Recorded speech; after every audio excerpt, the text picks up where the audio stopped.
যথাসময়ে হামের টিকা না দিয়ে বিগত দুই সরকার ক্ষমাহীন অপরাধ করেছে এবং এর ফলে এই রোগে এখন গুরুতর পরিস্থিতি তৈরি হয়েছে। প্রধানমন্ত্রী তারেক রহমান কথাই বলেছেন।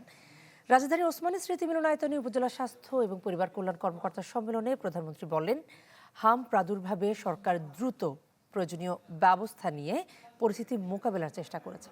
আগামীর অগ্রগতির ভিত্তি আনোয়ার ইস্পাত, স্ট্রংগেস্ট স্টিল সিন্স 1978। সেবা নিশ্চিতে তিনি দৃঢ়ভাবে কাজ করেন। রাজধানীর ওসমানী স্মৃতি মিলনায়তনে উপজেলা স্বাস্থ্য ও পরিবার কল্যাণ কর্মকর্তা সম্মেলনে প্রধানমন্ত্রী তারেক রহমান।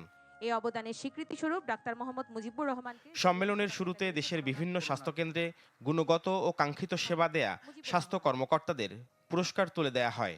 বিসমিল্লাহির রহমানির রহিম। বক্তব্যে প্রধানমন্ত্রী কথা বলেন হাম প্রাদুর্ভাব নিয়ে সরকার দ্রুত প্রয়োজনীয় ব্যবস্থা নিয়ে পরিস্থিতি মোকাবেলার চেষ্টা করছে জানিয়ে সরকার প্রধান বলেন, যথাসময়ে হামের টিকা না দিয়ে বিগত দুটি সরকার ক্ষমাহীন অপরাধ করেছে।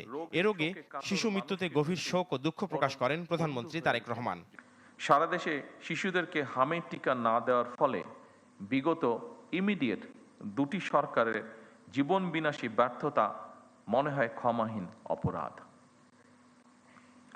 ভবিষ্যতে আর কখনোই যাতে এ ধরনের ঘটনার পুনরাবৃত্তি না হয়, বর্তমান সরকার সারা দেশে জরুরি ভিত্তিতে হামের টিকা দিয়ে তড়িৎ ব্যবস্থা নেওয়ায় আল্লাহর রহমতে পরিস্থিতি অবনতি কিছুটা রোধ করা সম্ভব হয়েছে। যারা তাদের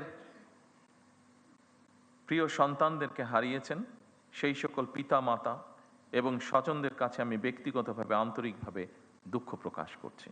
বলেন, নাগরিকদের স্বাস্থ্যসেবা নিশ্চিত করা দয়া বা করুণা নয়, এটি রাষ্ট্রের মৌলিক দায়িত্ব। এ দায়িত্ব পালনে উপজেলা স্বাস্থ্য ও পরিবার কল্যাণ কর্মকর্তাদের সহায়তা প্রত্যাশা করেন প্রধানমন্ত্রী।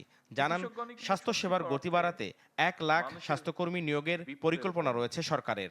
দেশের স্বাস্থ্য খাত নিয়ে বিএনপি সরকারের বিস্তারিত পরিকল্পনা রয়েছে। স্বাস্থ্যসেবা ইউনিটগুলোর দায়িত্ব পালনের জন্য বর্তমান সরকার ধারাবাহিকভাবে সারা দেশে 1 লক্ষ হেলথ কেয়ার নিয়োগ দেওয়ারও একটি পরিকল্পনা বা সিদ্ধান্ত রয়েছে এবং এই হেলথ কেয়ারদের 80% হবেন নারী সদস্য।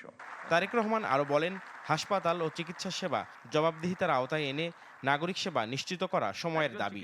দ্রুত চিকিৎসকদের নিরাপত্তার জোরদার সহ যৌক্তিক দাবি পূরণের আশ্বাসও দেন প্রধানমন্ত্রী। মাননীয় প্রধানমন্ত্রীকে আন্তরিক ধন্যবাদ।